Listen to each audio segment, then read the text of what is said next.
German infantry advanced in coordination with tanks. The Soviet commander ordered the release of anti-tank dogs. The dog ran toward the Soviet tank in its own unit. The commander was furious and immediately dispatched a second anti-tank dog. A soldier kissed his beloved dog, then unfastened its restraints. The military dog, carrying an explosive pack, rushed out of the position. The Germans had no time to react as the dog slipped under their tank. The dog's owner closed his eyes and clenched his fists tightly, but the remaining 3 tanks continued advancing toward the Soviet defense line. The commander ordered the release of a second anti-tank dog. After another loud explosion, only 2 German tanks were left, yet the enemy tanks had already closed in on the front of the Soviet position. Seizing the right moment, the commander ordered the dogs to charge again. Another soldier closed his eyes and kissed his dog. He removed the explosive pack from its back and stood up to rush out of the camp. The commander stood up immediately, dashed out of the bunker trying to retrieve his comrade. The German tank opened fire. Both of them fell on the battlefield.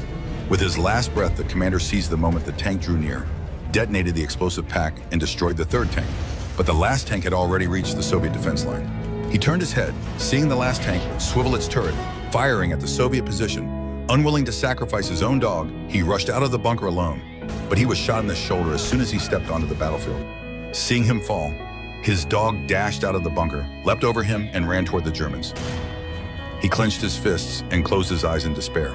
However, his dog timely rescued the medical staff in the Soviet camp, a fact that allowed him to survive World War II to this day. This is a true story. During World War II, the Soviet Union trained 40,000 such anti-tank dogs, which destroyed more than 300 enemy tanks.